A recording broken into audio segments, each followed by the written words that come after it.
Farm शुरू करना है तो मैं आपको बताता हूँ कि मैंने फ़ार्म किस तरह शुरू किया और मुझे फ़ार्म शुरू करने में क्या क्या मुश्किलात पेश आई हैं, ये सब मैं आपको मुख्तलिफ़ वीडियोस के अंदर बताऊंगा। और साथ में आज का टॉपिक जो है कि बरसात के अंदर सबसे अहम करने वाला काम कौन सा है, जो कि हर फार्मर को करना चाहिए। ये बहुत ज़रूरी है जिससे आपके जानवर बीमारियों से बचे रहें। तो मैं आपको बताता हूँ कि क्या हमने करना है। सबसे पहली चीज़, आपने सफाई का ख़ास ख्याल रखना है। सफाई जो है ये ज़रूरी है, 2 टाइम आप कम से कम सफाई करें।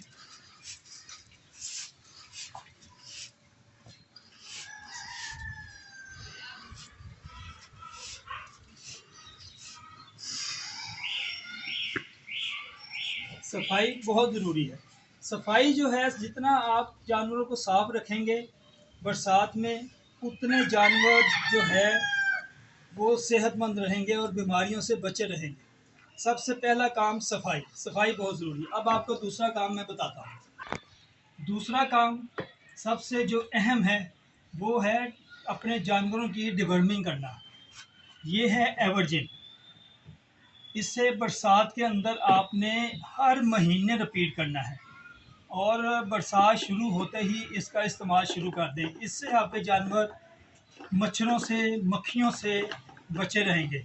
वरना इस मौसम के अंदर जानवरों में जो है वो उनकी ख़ारिश के मसले और उनके जो है जुओं के मसले, उनमें स्किन के मसले बहुत ज़्यादा हो जाते हैं।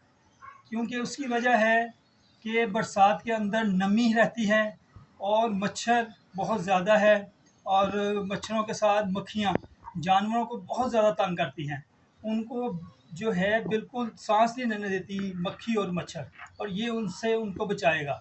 एवर्जिन हर जानवर को आप लगाएं, सवाए अपने प्रेग्नेंट जानवर के। प्रेग्नेंट जानवर को ये नहीं लगाना। उसके लिए मैं आपको बताता हूँ कि आपने प्रेग्नेंट जानवर को क्या करना है।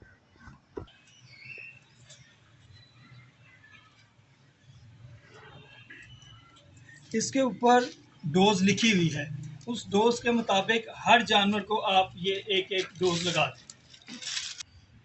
ये हम सबसे पहले अपने इस जानवर को लगाने लगे हैं। आपको लगा के दिखाते हैं कि किस तरह जो है इंजेक्शन जो है वो एवर्मेक्टिन किस तरह लगाना है। ये आपने स्किन के अंदर लगाना है, गोश्त के अंदर नहीं लगाना।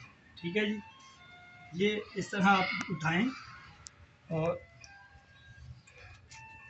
बस ये हमारा एक को लगा दिया। ये है जी दूसरा जानवर। इसको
एक लीटर पानी के अंदर एक साशे, तकरीबन 1 लीटर पानी है और उसमें एक साशे हमने डाला है।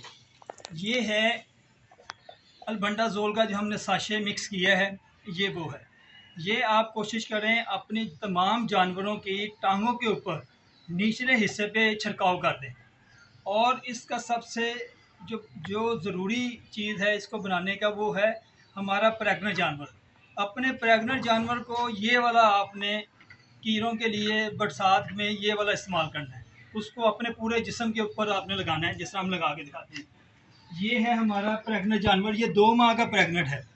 इसको हमने इंजेक्शन नहीं लगाया, इस पे हम ये छिड़काव करेंगे आहिस्ता आहिस्ता।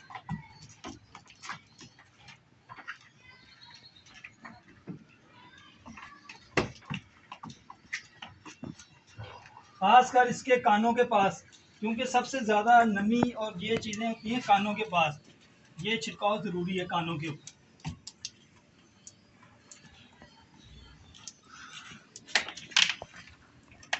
इसकी टांगों पे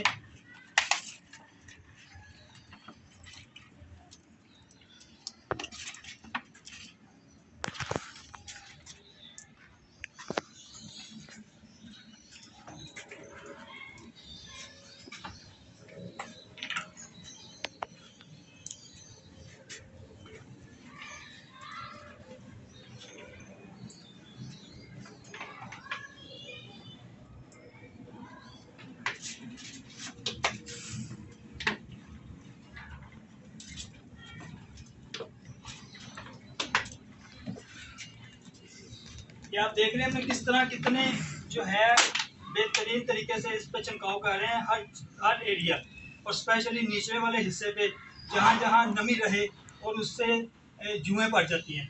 तो इससे जो है वो जुएँ भी नहीं पड़ेंगी और जानवर को मक्खियाँ और मच्छर भी तंग नहीं करेंगे, वो इससे जो है करीच हो जाएंगे। ये इसका जो है ना बेहतरीन इलाज है प्रेग्नेंट जानवर को बचाने के लिए।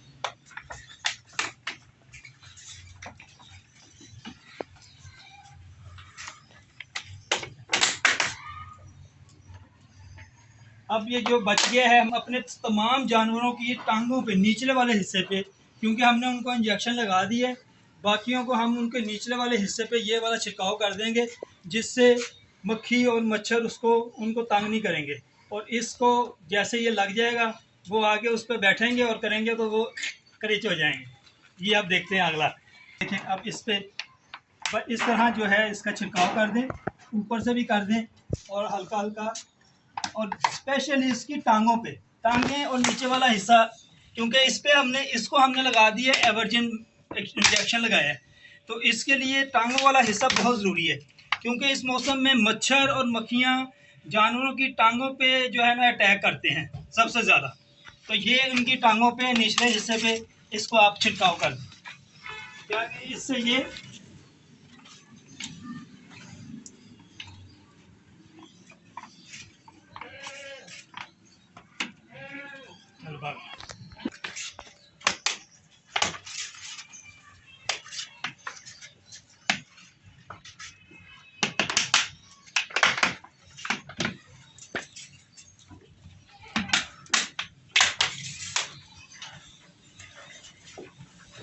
ये वाले एरिया में सबसे ज़्यादा मक्खियाँ और मच्छर जो हैं बकरियों को तंग करते हैं।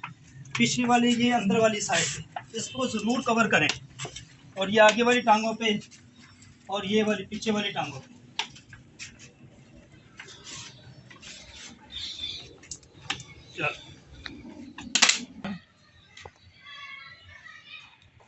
अच्छा, अब आपको बताते हैं कि बकरा फार्मिंग में आपको क्या क्या मुश्किलात पेश आ सकती हैं, लोग आपको किस तरह बेवकूफ़ बनाते हैं। असल में ये बेवकूफ़ ही हमें बना देते हैं।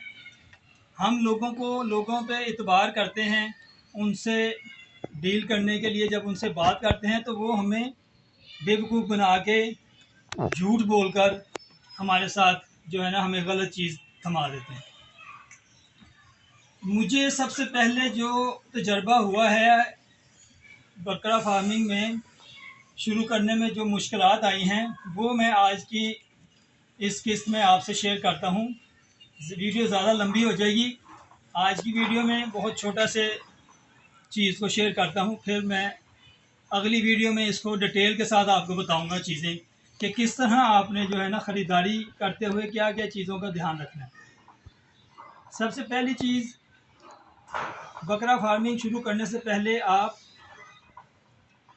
जब भी बकरी लें तो खुद जाके कभी भी ऑनलाइन देख के आप बकरी ना लें।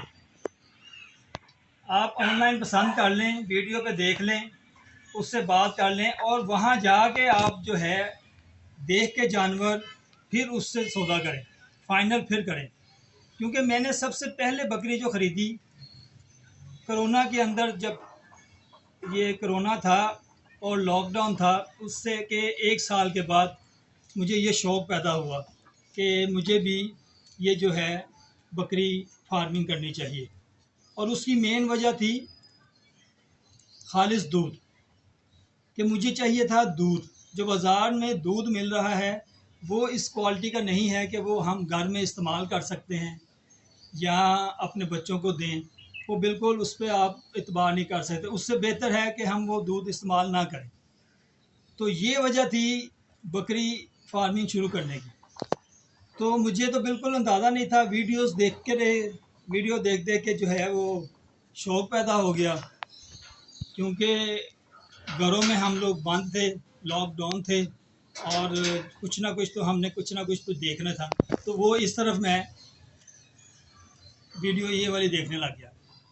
तो जो सबसे पहले बकरी मैंने ख़रीदी वो थी भरभरी, जो थी छोटे कानों वाली।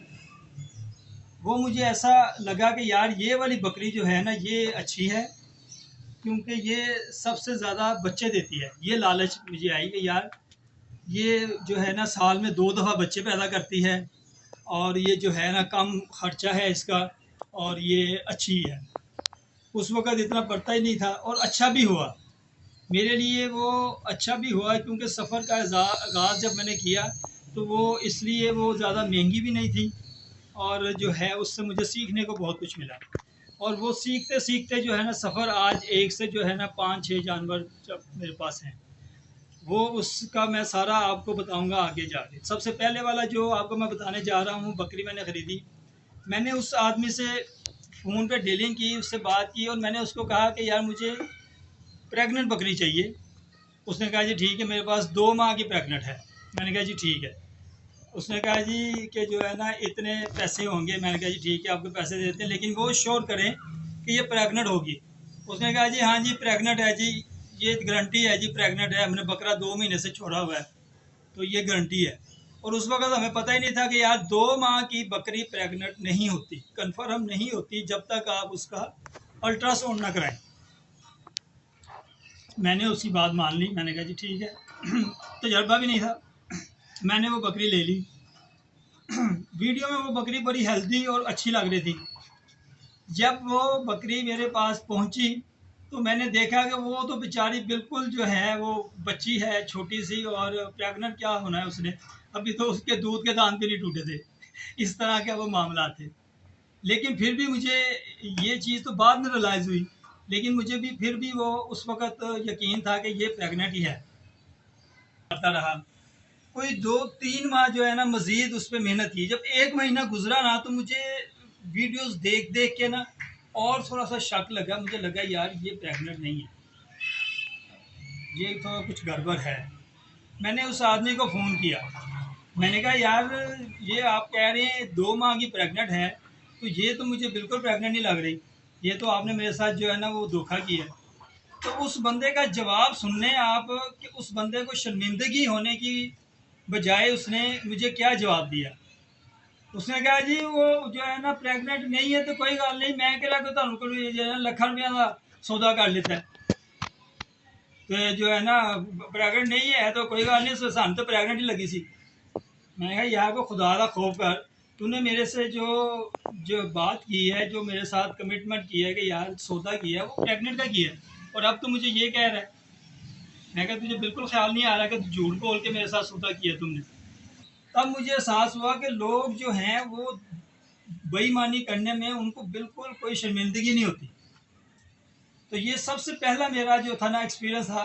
वहाँ से मुझे अंदाज़ा हुआ कि लोगों के साथ जब भी आप डील करें, आप जो है उनको बड़ी अच्छी तरह हर चीज़ डिटेल के साथ समझ लें, देख लें और फिर जो है ना सौदा करें।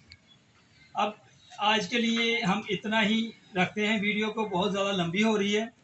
अगली वीडियो में मैं आपको सेकंड स्टेप, जो मैंने दूसरी बकरी ख़रीदी और उस बकरी से मेरा आगे फार्म शुरू हुआ, और उसमें क्या क्या मुश्किलात आई, तो वो मैं आपके साथ शेयर करूँगा।